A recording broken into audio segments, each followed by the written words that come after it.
Perfect.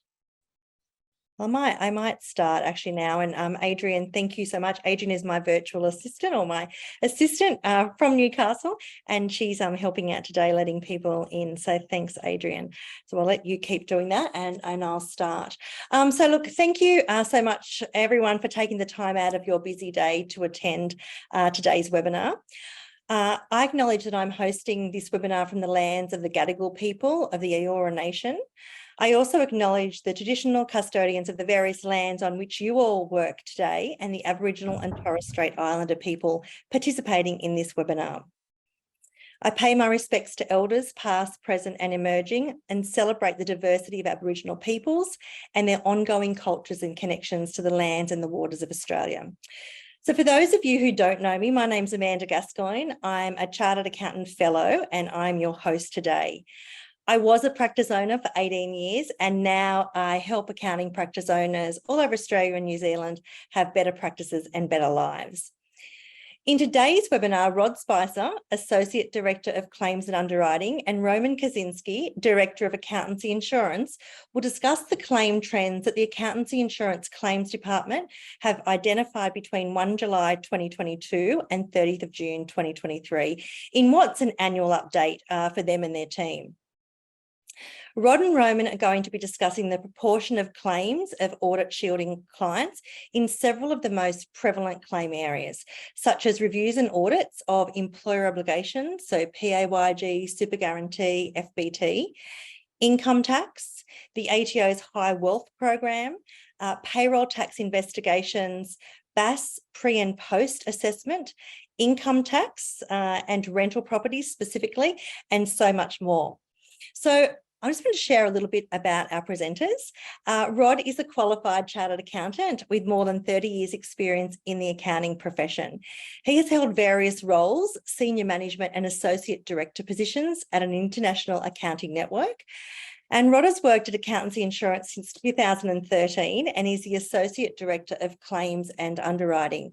In this role, Rod is responsible for the operations of the Claims Department, the policy wording development, and the management of large and complex claims. Welcome, Rod. Thank you, Amanda. And Roman's a CPA, a former public practitioner with 25 years experience.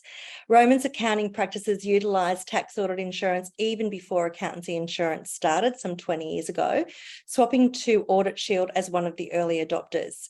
Roman's connections to Audit Shield included being engaged by Vero to review their insurance claims and providing accountancy insurance a practitioner's perspective, influencing policy wording. He joined Accountancy Insurance full-time in 2010 and has played various roles where today he is the Executive Director. So it's over to you, Rod and Roman, for today's presentation. I'm really looking forward to it. And perhaps, Roman, can we start with you to tell us a little bit about Accountancy Insurance? No worries. Thank you, Amanda. So just a little bit about us, if you're not sure, but Accountancy Insurance, we're a business.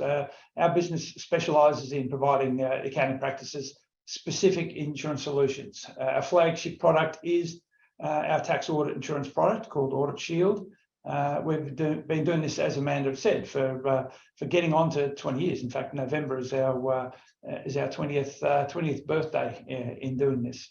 And so we've been building, across that time, we've been building an extensive and stable premium pool, which coupled with our we make it happen mantra, which is our hands-on approach to the rollout, that's allowed us to provide a consistent, enduring and reliable product offering, which we consider to be second to none. So we've got the three pillars that we up on the screen there that we believe in. So the experience, design and value. So, Rod, both you and I, as Amanda said, we're clients of Accountancy Insurance brokers before we joined the business. So, Audit Shield was initially and continues to be made for accountants by accountants. So, the basis for which we come and do these webinars and the credibility, if you like, from where we do this, is because of our client base and our claims experience. So if you sort of imagine that we've got the 20 years as we talk about, and we've also got around about the 3,000 accounting firms across Australia, and that 3,000 is mixed up of second-tier brands. Pretty much all the second-tier brands are clients of ours. We've got pretty much nearly every national and international network group represented in there. We go through to sort of big regional firms. We go through to all the way through to partner and sole proprietor businesses. So we have that potpourri of practice profile, and then through that we then have access to via claims experience the audit experiences that potpourri or that mix, if you like, of those accountants' clients have through that experience. So we genuinely believe we have a cross section of the tax filing population, and it's on that basis that we sort of put together these summaries and sort of say this is what we see as a genuine cross section of what's happening out there. So that's our perspective. Excellent. I too was a client of Accountancy Insurance when I had my practice. So similar timing when Brad and I were doing a coaching together. 2008, I became a client of Accountancy Insurance and did a lot of other things then in my practice. That was sort of the halfway mark. And Ferdy, your director, was actually one of my account managers. So 2008 all the way till I sold my practice in 2017. So I've also had a long association with Accountancy Insurance. Very good.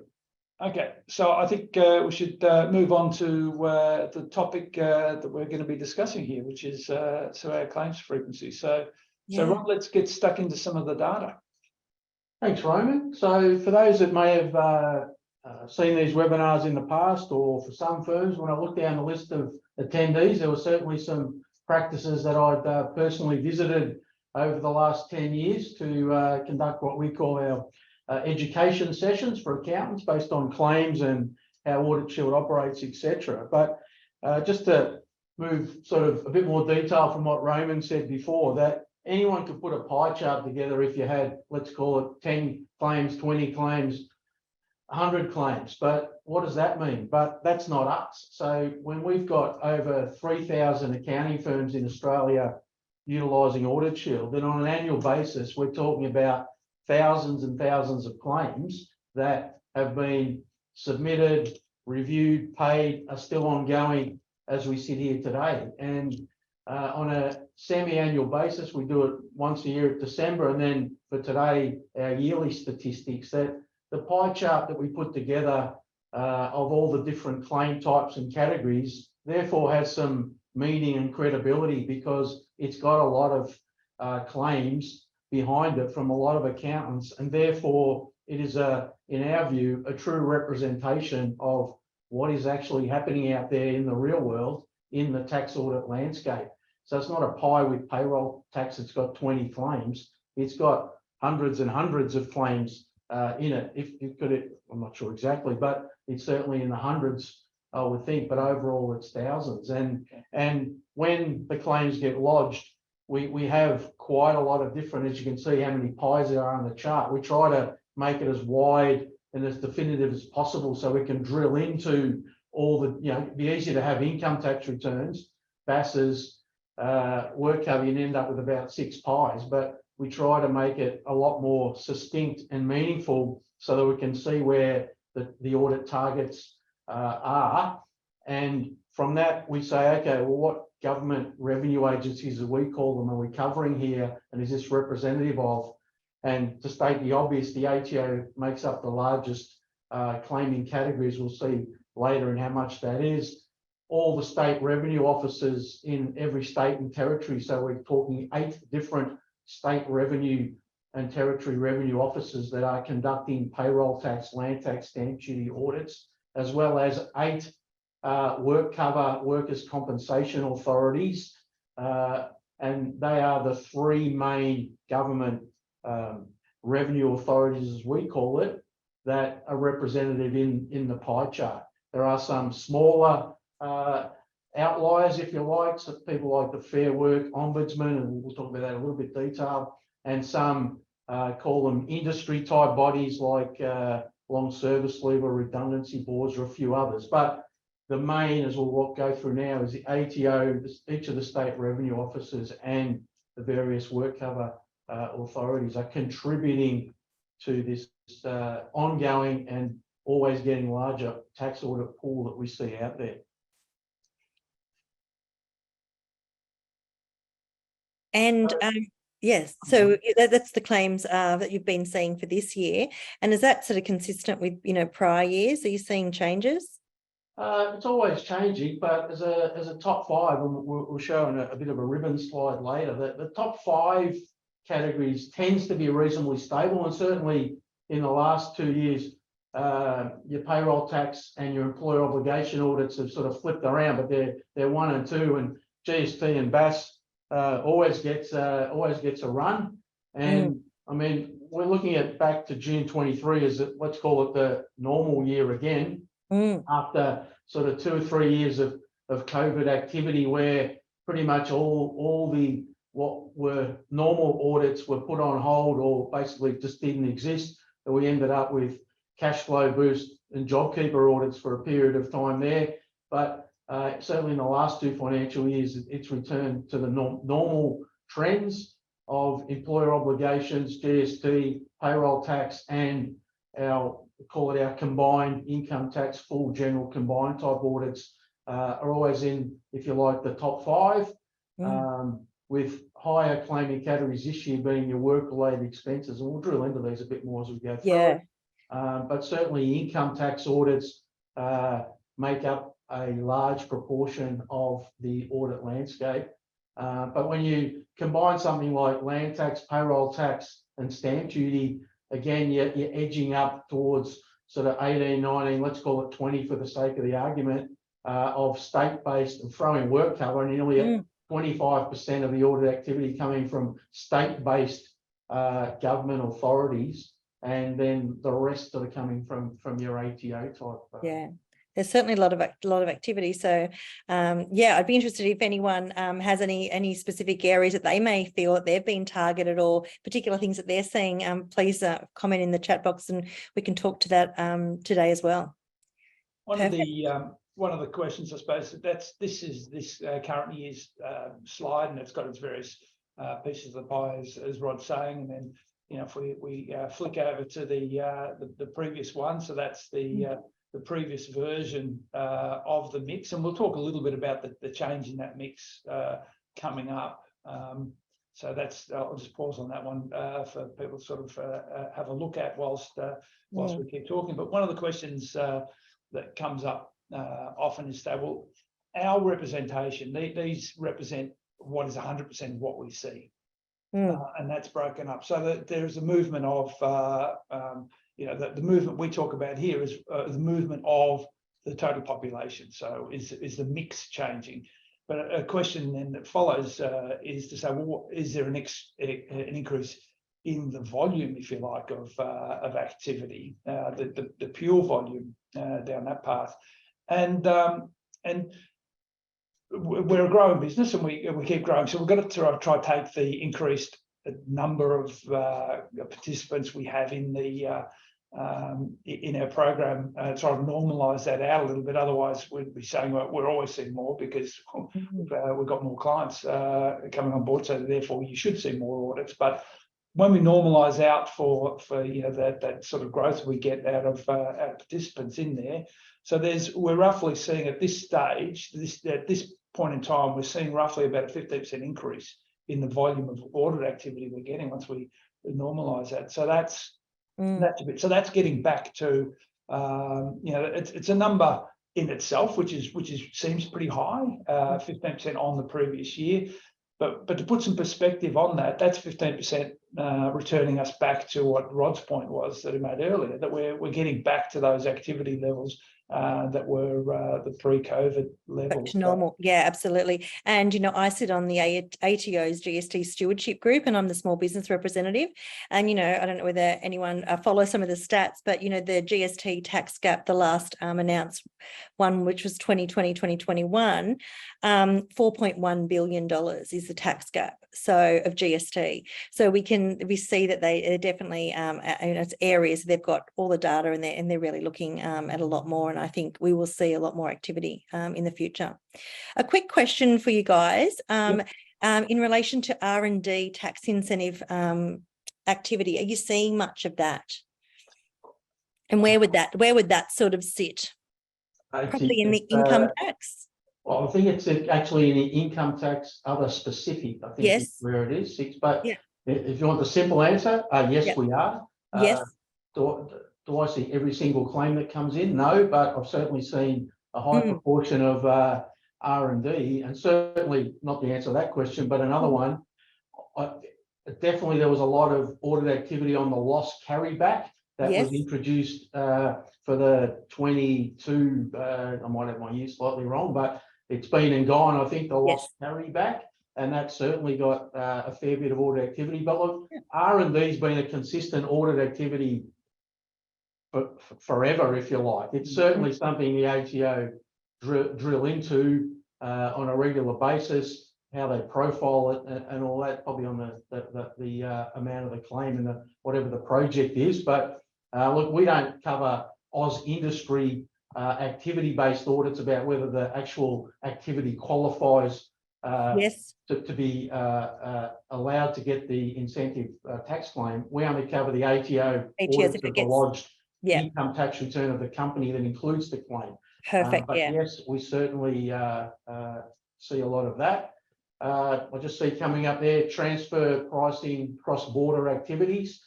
I'll say not a lot because we don't cover client groups that are over $100 million or a part of global groups, listed groups that are over 100 million or listed groups. So I think that's more where that transfer pricing space hits. I would have thought so too. We're largely an SME product. Yes.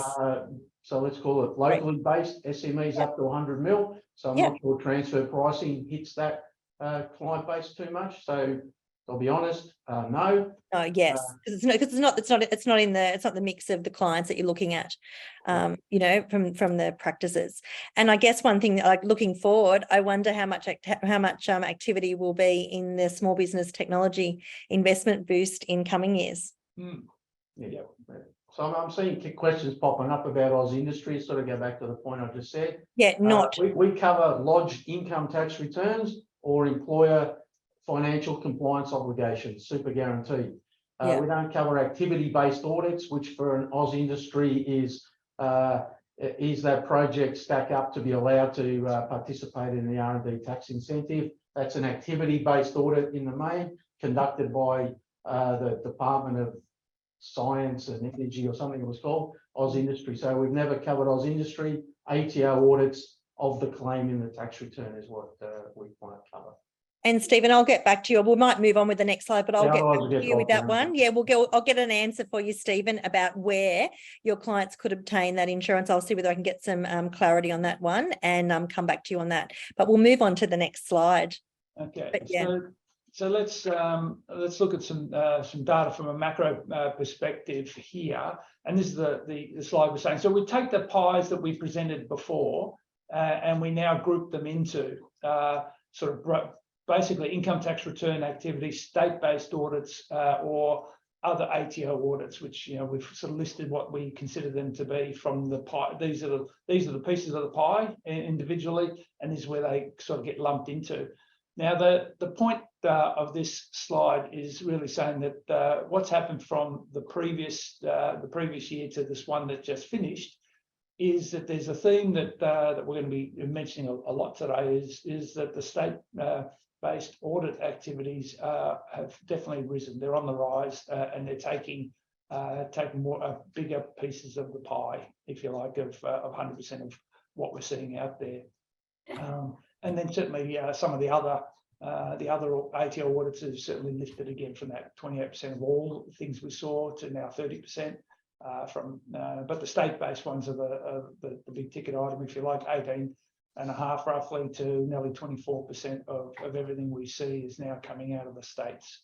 Yeah, so my point was that the state-based is the growing focus at the moment, and you'll see that in our next slides that we're going to be doing.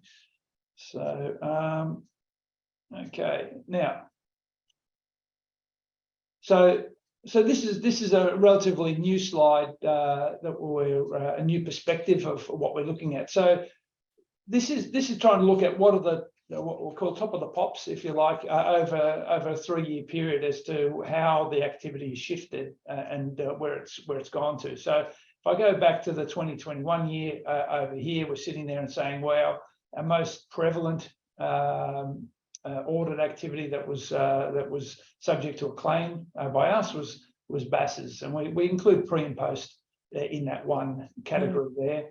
Employer obligation second, payroll tax, and that's accumulation of all payroll tax for all states as a category, and then our income tax combined, and then income tax other category.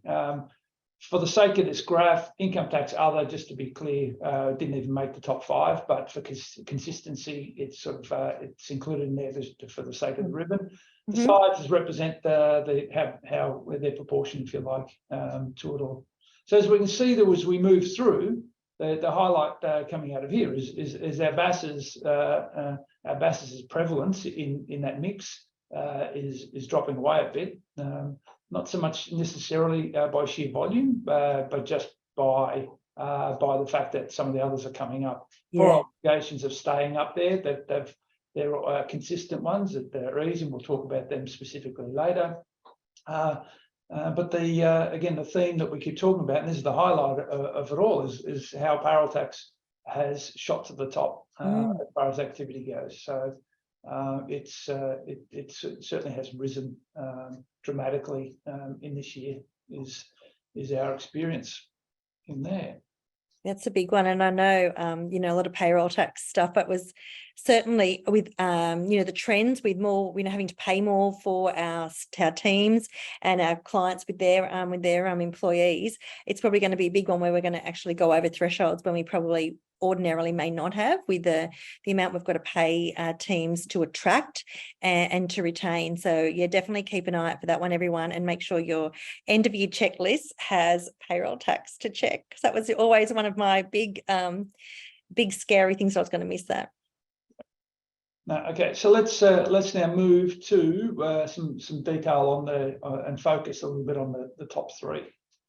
Yeah, so the top 3: payroll tax investigations, all states; our employer obligations, which is predominantly superannuation guarantee; and also our income tax full general combined audits and reviews. So sorry about that, guys. That's right. So So looking at the payroll tax, so what are we seeing on a state base? So the pie is all states, but when you break it down, and when we actually keep the data on the individual states, but combine it for the pie. But as we break it down, what we've seen is Victoria growing by 42%.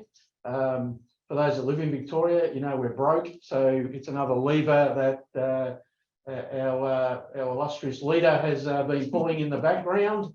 Guys, ramp up the payroll tax audit. Got to pay for the Com Games. Yeah. So the cost of not. This can't be a political. It's not a political. That's the facts. So we're seeing payroll tax audits on the rise in Victoria. Now, in the most recent budget announcement, there were some changes in payroll tax, as well as land tax and other things. Plus, we'll talk in a bit more detail soon about the recent medical practitioner rulings, etc.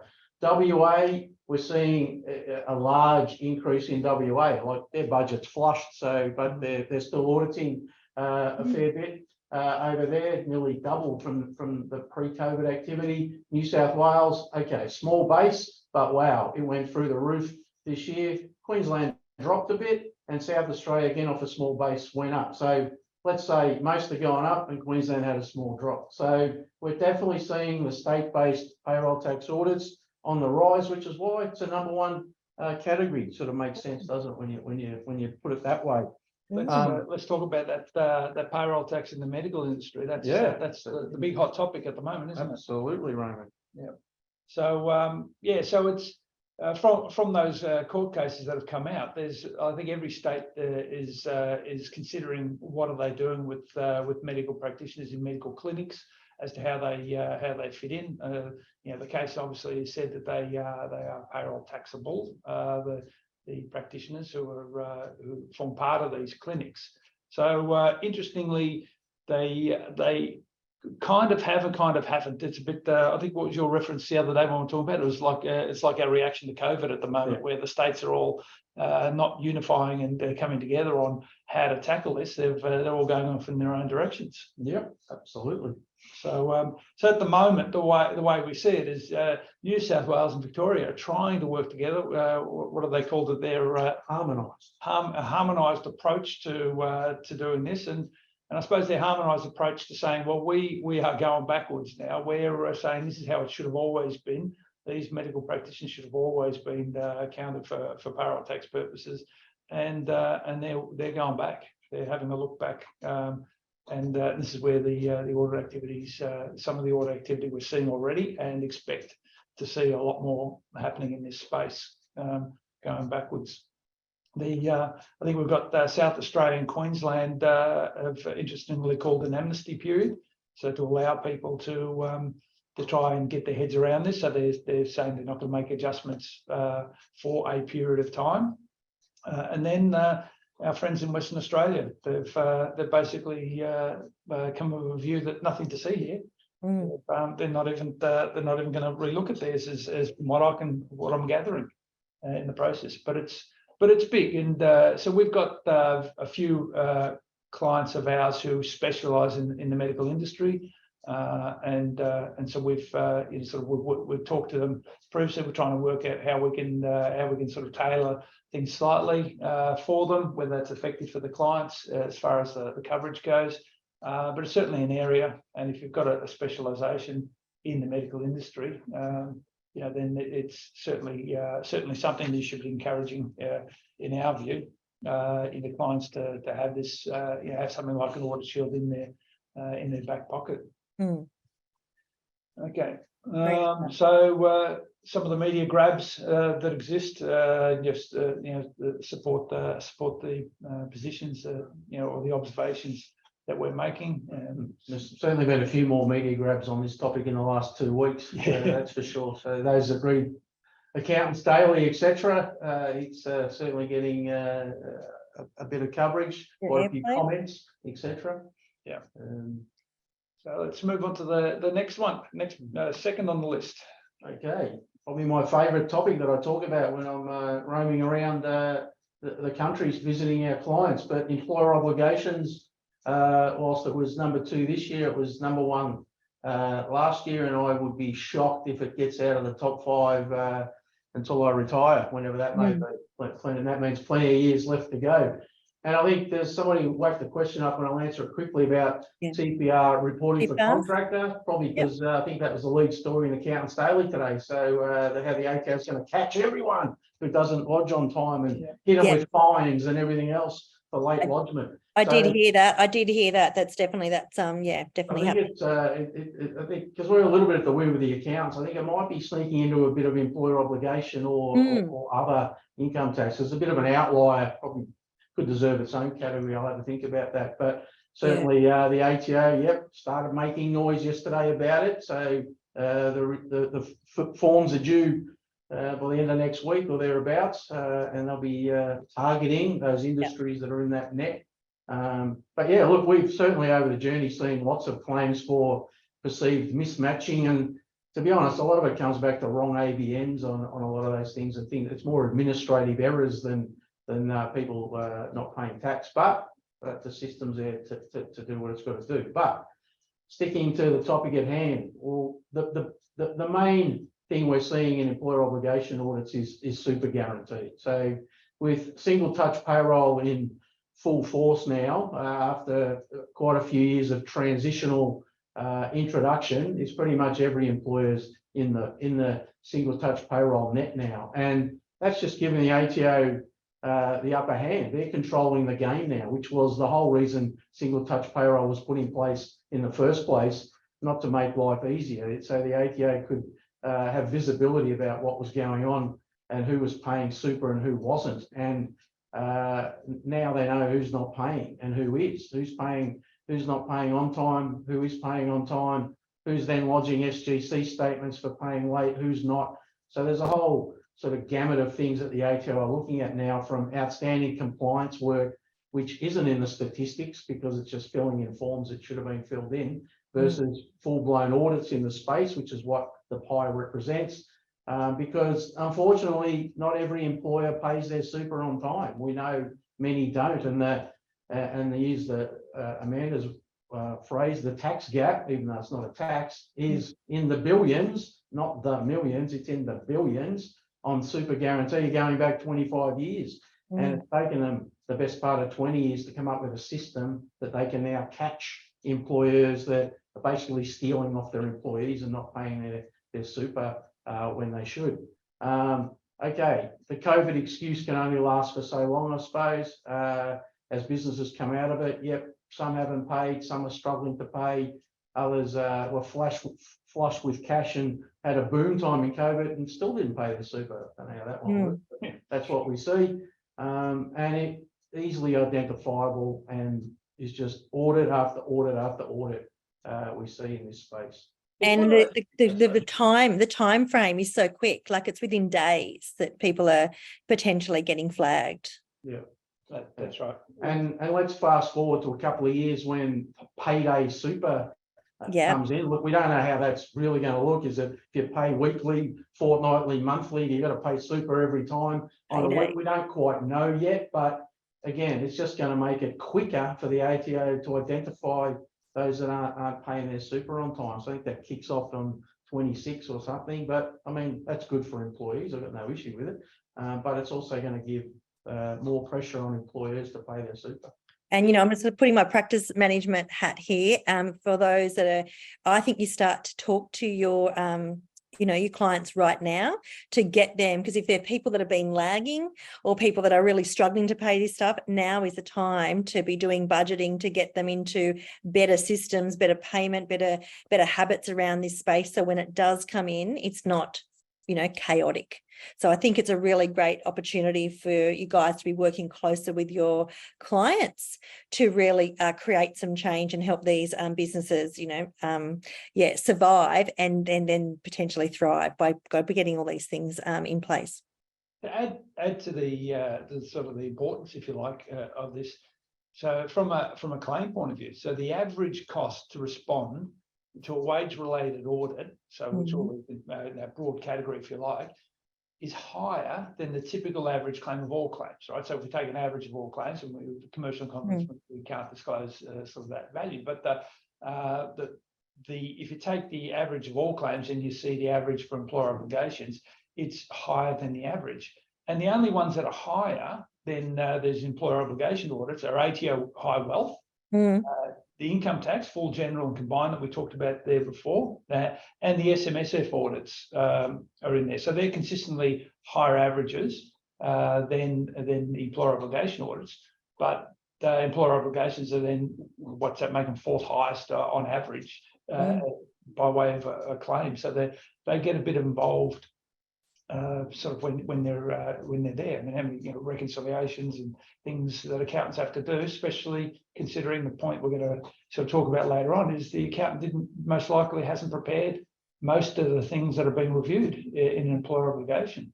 There's not many accountants that deal with people's payroll, so it's most of the time it's the clients have mechanisms themselves to do it. So when they get involved, they do cost a bit to respond to. Opening some cans of worms there, I reckon. Yeah, well, it absolutely is. There's always a story, Amanda, I find. I hear them all. So tell us what's happening in the media on this one. No, that's the one on the media here is the other two is sort of covered up, but the one on the right, was only like a couple of weeks ago where the article came out, whether it was the ATO Broadcasting, it said with the artificial intelligence they got now, they say they can detect super underpayments 90% of the time. So there's nowhere to hide anymore.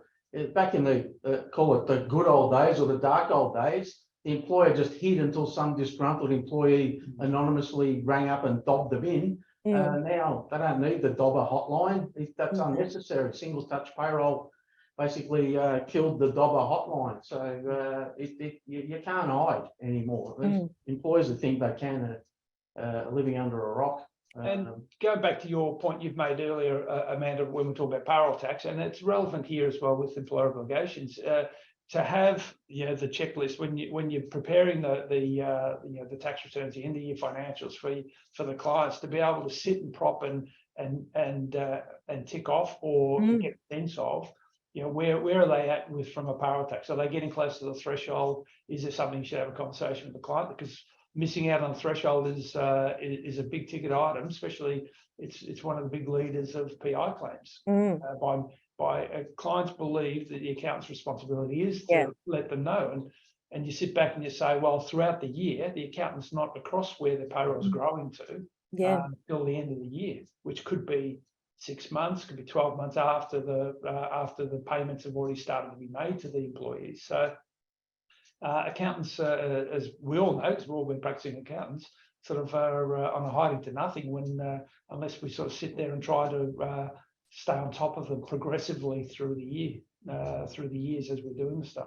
Same goes for super. We've got some of the audits we see here of where the client hasn't paid any super, zero. So the financials would have zero as a super expense. Surely that would be a flag for any accountant preparing a tax return for a client who's got employees to have zero as a superannuation contribution, to be able to say, hey, what's happening here? And I guess it just goes to show, like, I think we see so much. One of my pet things talking about is, the variation of what people are charging for compliance work. And, we're comparing apples and oranges quite often. And, if we want to do that quality work, it does. There's all these checks and balances we have to do. And I know clients often don't see that. So, my challenge out there to you all is share some of the stories that we've shared today, share some of these stats, share some of the processes by which you go through and some checks that you do to really justify those fees. And, if people want that cheap and cheerful service, they're not going to get us to do all this, ticking and checking and all the rest of it. So, please look at your own pricing and making sure that you actually are checking all these things. And then, so then we get your clients to have better buy-in on that. So, because there is a lot in it and our software doesn't do everything, and we have to, then stand behind a lot more of this stuff. So not use artificial intelligence, but let's use some natural intelligence. Using some of that, but it's like, I'm seeing costs of compliance and what's being, charged to clients reducing. I'm seeing profitability of practices reducing significantly over the last, 5-6 years.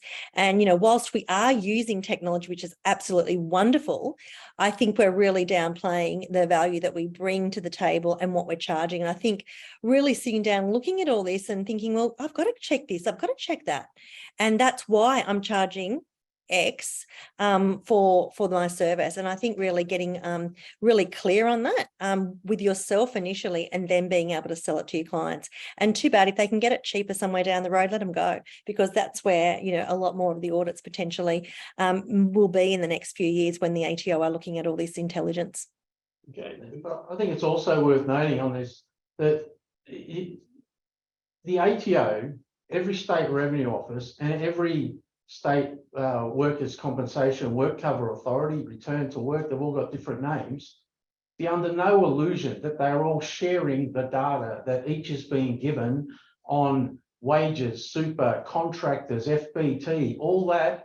And we see it time and time again. Okay, what triggered the work cover audit or the payroll tax audit?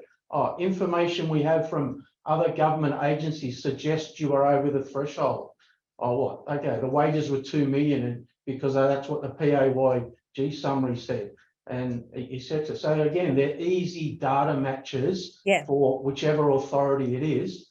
because they're all receiving the data. It's the same as, well, where does the ATO get property sale data from? All the state revenue offices. Every Saturday night, the auction results get uploaded into the ATO computer. I say it's a joke, but maybe it does. But maybe not Saturday night. no, after the auctions on Saturday. Yeah. Well, All honestly, automated, even just on things that we can see on Facebook and that, we can see so much more visibility. Same with the ATO, like they're checking things out on there as well. Yep. Yeah. Okay, back to topic. Number three. Tell us what number 3 is. Yeah. So I mean, forget the pie there or the extract of the pie for a second, but what we combine are where a client gets an audit, and it's not just income tax, it's got GST, it could have employer obligations, it could have a whole raft of different, let's call it, covers everything that business might be doing, and we put them into our income tax full general combined. They tend to fall into that versus, because it's impossible to extract and put each one into the different section. So when you add it up, we've got like 10% of our claims are falling into that boat. And that's again quite a high proportion, but this bottom, the full, if you like, picture of the pie chart just goes through all the different types of sort of ATO audits in that space, and you add them up, and again you're up to your 20s and 30%, like we saw on the earlier slides of what we're seeing from an income tax review perspective. So just so we're clear here on this topic, Rod, this doesn't include our next 5,000 even. No, that's not in there. The next 5,000 streamlined assurance review program had its own pie. High wealth, which was like. So this is predominantly for, a lot of our SME clients and our individual clients, individual taxpayer clients. So which would probably make up the majority of SMP practice owners client base. That's correct. Whereas the other ones are quite specific, where we can clearly going after a specific topic, if you like, whereas this one is where they just it's a broad audit on multiple levels, so that's why it gets its own category. So the media grabbed from that, so it's just the data matching capabilities, which we've already talked about sort of numerous occasions.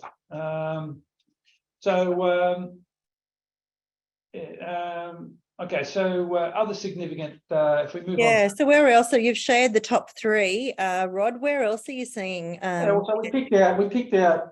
Well, it's easy to talk about what goes up, but it's also, I think, relevant to say what can come down from year on year. But what we saw again is superannuation fund reviews.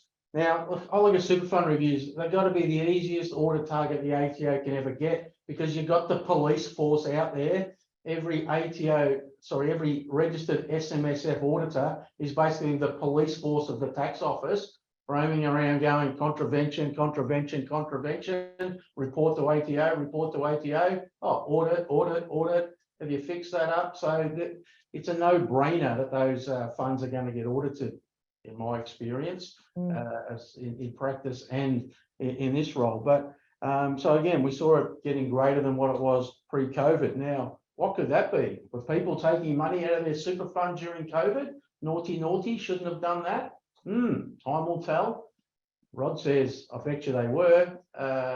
But it is what it is. And that doesn't change the fact that it's a claim under Audit Shield. That's what happened, and there's an audit by the tax office.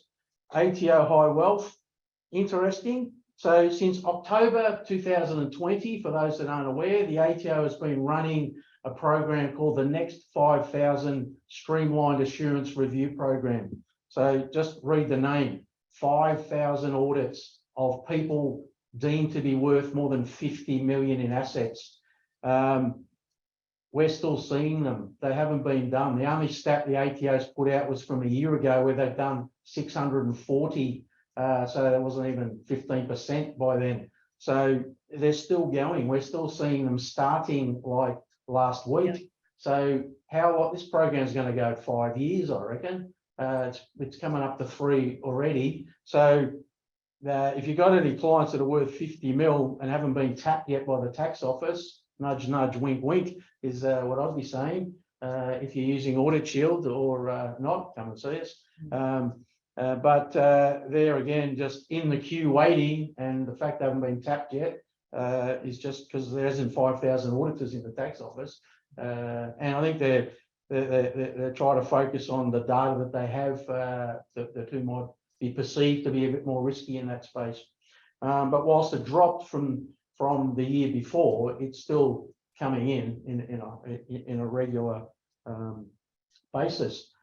Work-related expense audits. So I've been waiting to see this go up, because every year in June, the ATO come out all guns blazing of what they're going to be auditing in this tax season. Every year, I might as well write the top 5. It doesn't change much. And in sort of 21, they came out, what was it?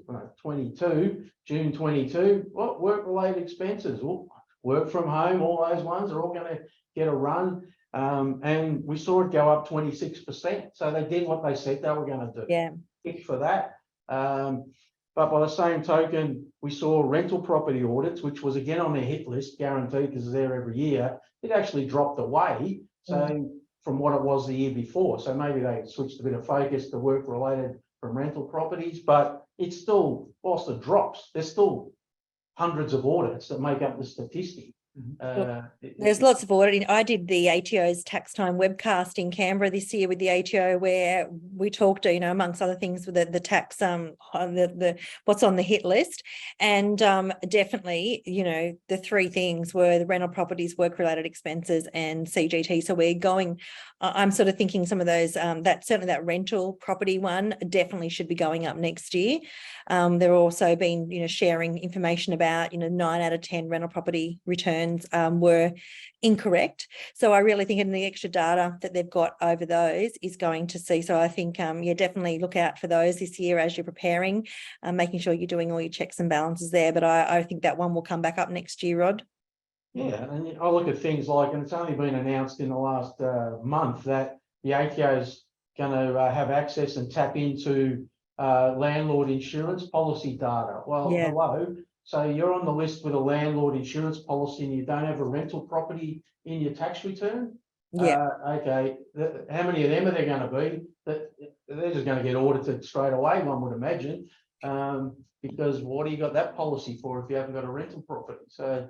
And the other one there, Rod, is they're looking at rental property loans. So this is a big one, because I know I talked about that 9 out of 10 getting it wrong. And I think it was like 87% of rental properties are prepared by agents, because a lot of people, when I talked about that stat, said, oh, it wouldn't be the agent people, it'd be the ones prepared, self-preparers. But it actually was. And one of the big things is, where loans are being claimed 100% and they're not 100%. So either they've been tainted by putting money in and drawing back out, or just other things that the property, the loan was never 100% for that property. And so for this year, they've also got access to rental property loans, so they're going to be seeing that. So word of warning, don't just claim interest charged so that you get the little statement or the printout from the internet banking. You really want to look at opening and closing balances to see where there's been drawdown. So that's one of the big areas, and they're going to have, just like you said about the landlord insurance, they're going to have the information in relation to the loans as well. It's the danger of those redraw loans, isn't it? Yeah. The amount of information, I think people lose sight of the amount of information that the tax office has, down to, and I've seen in a pre-fill, you have a novated car lease. Yeah. So they don't expect you to be making a car claim if you've got a novated car lease, right? Yeah. Well, where'd they get that from? The bank, who they have access to so much information from banks, insurance companies, overseas money coming in, rental tenancy bonds, you name it. They basically got access to it now. You want to rent something out on Airbnb? Good luck if you don't disclose it, because that's all of those got sent to the tax office by Airbnb. The Airbnbs, and even like, you're seeing these pop-ups, where people are renting out their house for photo shoots, they're renting out their Harley Davidson for, photo shoots, movies, etc. Like there's platforms that you can just go on Google and find things on. So this is the newer emerging industries that the ATO are looking at. So I think the ATO are definitely looking at emerging industries and emerging occupations. So things that, didn't exist 5 years ago that now exist. And that if you just want to also do do a Google search. I've shared this in one of my newsletters recently about what the ATO have data, where are their data matching, and even the registrations and insurance for, your boats, your jet skis and all of that. They've got access to that information. So that's where they can see if someone's only declaring, a low income, but they've got all these, nice assets, they can see there's been a mismatch. So they've got more and more information. Yeah. Okay. So keeping you guys busy. Yes, no, very much. Well, that's what we're here for. So the concept here of, as a general statement now, moving on to say that accountants pride themselves on the quality of the work that they do, but something, we've, if we look at this next slide coming up here, that a lot of what is under review, and this is the point we touched on earlier. A lot of what is under review is actually work that there's a high probability that the accountant hasn't been involved in. So what this slide is looking to represent is to say that if you look at those items that we've listed in there, and these are just pieces of the pie that we've put up there, just segments of the pie, that payroll tax, employer obligations, BASs, sometimes ATO excess super contributions, work cover, land tax, stamp duty. Yeah. These are items that most accountants don't get heavily involved in these obligations, and yet if you add up and see what they add up to, they're over 50%. They're nearly 52% of all our audit claims come from items or areas where the client's predominantly been involved or prepared the return that's now under review. So it's, well, there's a bookkeeper, an internal accountant, the client themselves who think they know everything about GST and can do a BAS. It's a minefield when these audits come, because let's use super guarantee. Like, I don't know too many accountants that want to do payroll these days, and every time a super guarantee audit comes up, they go, what did you pay it? Oh, maybe I paid it late. And how come the numbers are different on the work cover form for super than what they were on your payroll tax return? Are they? I'm being a bit silly, but it's the truth at the end of the day. And that's why, we look at clients and go, you've got clients that are doing all this thing themselves. They're the ones that are getting pinged time and time again. And something like Audit Shield or whatever, it's not a sell, it's there to help. But that's what we're seeing. And to me, this is, and I talk about this as one of the most powerful slides and thing that I talk about whenever I'm talking, because 50% of things are outside your control. And quite often people will try to do it themselves, so they don't want to pay our fee. Absolutely. And I think they come to us, all upset. This has happened, and sometimes we may feel that we're to blame, but chances are we're not. But then now we're the ones to fix it. So I think especially in those cases, stand your ground. And if you have people that don't want you to do this, or specifically have said they'll do it themselves to save money, make sure you make a note that when they contacted you about that, or when they declined that engagement, because then it does come back to bite them sometimes. And I think we shouldn't be the people who are going to pick up the pieces for free. Then they want to use us to help them to get them out of the hole that they've dug themselves. And I think we have to just make sure that we are getting charged. We're actually getting, we're charging them when we're getting paid for that. Terence, you've got a quick question about land tax. Is it the responsibility of the property agent or us?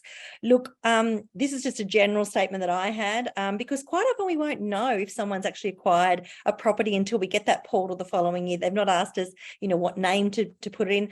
I used to just send out a blanket email to all of my clients. In New South Wales, it was on your, you had land tax liability if you held onto an asset at the 31st of December. So I would, before I went off on holiday, send it out to all of my clients and just let them know. Or maybe I did a monthly newsletter, just letting people know. So I'd actually let my clients know that that's an obligation.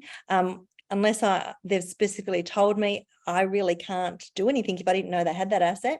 And maybe just sharing stuff on social media, everyone, about that. But I guess if you've seen a transaction, obviously, yes, we've got a bit of an obligation there. But if you don't know about it, I think just put some blanket information out there, letting people know. And people might have acquired an asset in a different state that you're not over on that state. That comes to that payroll. We're not. If we're in New South Wales, we might not know what Victoria is doing. So I think, and what you would be doing there, Terence, if you don't want to specifically be involved, maybe just pop it in your engagement letter that you are, as a rule, when you're doing people's BASs or you're doing tax returns, you're not looking at that specifically. So exclude that, or they need to actually talk to you about that. And just to be clear from Terence's question, sorry, Amanda, to be clear on Terence's question, that I'm not sure if Terence is referring to stamp duty on property sales versus land tax. Sorry, I was thinking. Yeah, I was land tax. I was sort of thinking that annual land tax. But property agents would be, or your conveyancer would be responsible for completing the stamp duty on the property transfer, but certainly the land taxes are assessed. I was thinking more the land tax. Yeah, sorry, I'm not sure what you meant there, Terence, but we've covered off on both. Yeah, we have covered off on both. Thank you. So, Rod said this is not a sell, but I just want to make the point here out of it that say that the slide's important because Audit Shield, irrespective of who prepares the return, Audit Shield will cover the response that comes from it. We know other alternatives have exclusions around this whole topic, and if you consider there's 52% of all the audit activity we see comes from this space, I'd be looking hard at that choice or those exclusions if they exist, because they're significant. Okay, conscious of time, Amanda. Yes. I think. Yes, I know. We're sorry. We're going to be a little bit running over. We maybe have 5 more minutes of your time, if that's okay, everyone.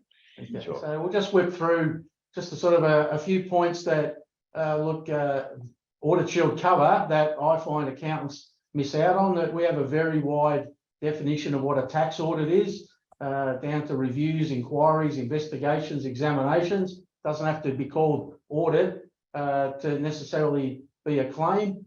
Send us anything. We'll have a look and tell you yes or no. And if it's yes, happy days. If it's no, we'll tell you why.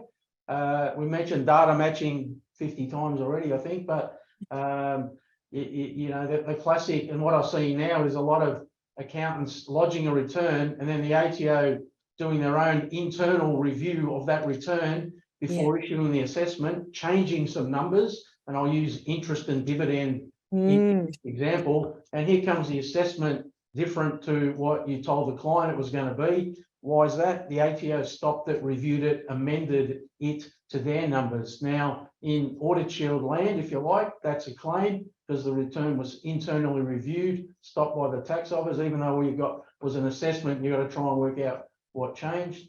We cover excess super contributions tax, not Div 293 or T-bar, but ECT.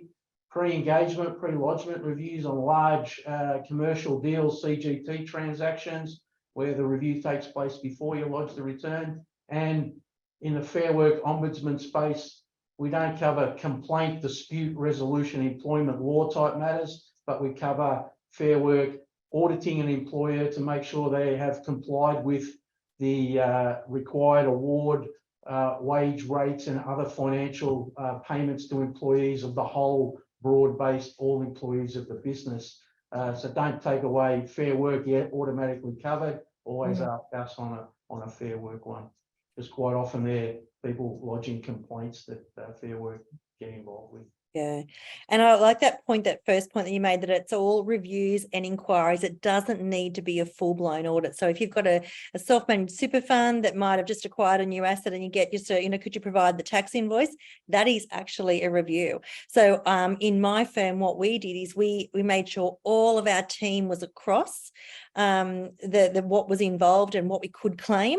So the minute we got that phone call, that email from a client, everyone was, the first thing was to check, did they have, audit insurance?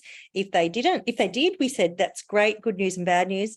Bad news is you've got a review. Good news is we've got audit insurance, so all of your fees are going to be covered.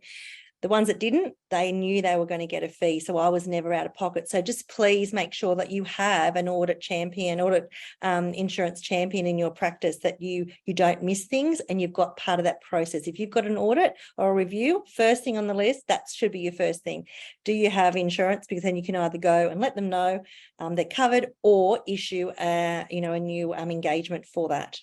And on that topic as well, just quickly, the our account managers, if you are an Audit Shield client, our account managers are there. They can do sort of brief sessions, if you like, in the practice. And Beautiful. also, you know, we've got Rod, we've got Michael, we've got myself that can come out and do broader presentations for the practice to sort of to help everybody understand what's in, what's out, and to guide them through. So there's plenty of options for people if they want to know. We're only too happy to help and get involved. Yeah. So on that, if you're in any doubt, ask. Yes, not a silly question. Water cooler. Oh, what did that Rod guy say? What did Roman say in that webinar? I think he said that wasn't covered when it was. So if in any doubt, please ask. You'll be pleasantly surprised. Most of the time. More times than not. Yeah. So Roman, while we're on that, you know, we've talked about, you know, how you can help, you know, accountants with Audit Shield. Can you just give us a quick rundown on Audit Shield? Sure. So keep it brief here. So basically, it's a tailored tax audit insurance product. It's all about providing professional fees. So that's where not out of pocket interest, penalties, or taxes. It's all just about protecting the accountant for those relationship issues, those write-off issues that are there. It's one policy held by the firm. The firm is in control here with our offering.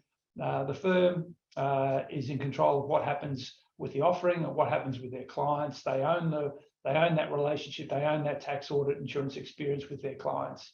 They're not outsourcing it out to some insurance broker and giving away their clients for nothing. This is all held in-house offering that the accountant's in control. We sit back. We have no direct relationship with the accountant's clients. So we've talked about how the broadness of cover. We are the broadest in the market, no doubt whatsoever.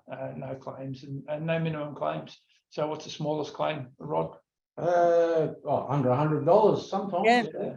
Not Just many. Don't be out of pocket, everyone. Don't be out of pocket. Kick in. So that's right. So okay. So can I just say one really quick thing on that, Roman, that I'd just like to point out on that one about it's held by your firm. So if a client leaves your firm, their audit sort of in stop. So I actually found it was a really good, you know, not that I needed to hold on to, you know, clients. It was a loyalty thing that each year they just kept renewing. And it also meant that longevity of our relationship stayed. Yeah. So that's just a little point from what I experienced. No, that's correct. It is a loyalty thing. So it's held for your relationship with your client. It does extend to include outside professionals if the accountant needs to engage. So it's a complicated matter. So lawyers, other tax experts, for argument's sake. So the policy will extend to include those people to support the accountant again. Through helping their client through that matter. So while we're waiting, there's probably I think we're open for any questions as well. So once it's popped up, so we'll probably hold on to that one for a second whilst we'll accumulate some of these. Couple of questions, and I'll finish this while we accumulate some, and then we'll wrap up with some Q&A. Yeah. Nancy said, does the audit insurance also cover ATO charges? No. I mean, I can, and you guys answer that. Okay, there's no, it doesn't. No. So there's no consequences. It doesn't cover the consequences of an audit, but it's our fees. Interest. So it doesn't cover those matters. It's just professional fees. Whoops. Basically cover professional fees. David, there's a list David's asked, is there a list of what it does cover? I'm sure that's either on your website or perhaps we can get that sent out with the recording, that's sort of a bit of a list. But that pie chart would be a classic view. So those are the audit types that we're paying out on. And that pie chart and a more detailed article, which sort of form the basis of the slides, is all on our website. Yes. As well as sort of covered. Perfect. What firms do we use? We actually, the genesis of Rod's and my involvement into accountancy insurance was in the claims space. So we learned a long time ago that early in the piece of accountancy insurance journey that accountants are the only people who can review an audit claim because it's so subjective. When we first started 20 years ago, insurance clerks were claims people were reviewing the claims, and they look for definitiveness. They say, okay, well, what will I pay? I need to replace this bottle of water. I'll shop around. I'll find the best price for this bottle of water. Therefore, that's the claim value on the bottle of water. But claims in tax audit are subjective, right? So this firm over here has a different modus operandi than that firm over there, and how they operate. Or this client circumstance is way different to this one. See, so we're having early days where problems with the claims people saying, well, I've just settled a claim for a 3-month GST audit for a business that turns over less than 500,000. So that must be the price now that every other audit in that category should pay for. And we had to try and educate them early to say, no, that's not how it works at all. And then from that, Vero were very good where they just said, look, you guys have the expertise, we don't. So they outsourced, and that's how I got involved in there by reviewing them. So we handle that subjectivity. Our first position is your firm. If this is the claim you're putting up, then this is what your firm would otherwise charge that client. And then we go through and say, okay, well, why would that not be the case? So it's more like exception than it is to try to fit people into a box. So every firm is different. We'll be getting a copy of the presentation. Yes. Nancy, no, you can't. Too late. You can't crash your car and take out car insurance. Yeah. Tax audit insurance is the same. Yes. Yeah.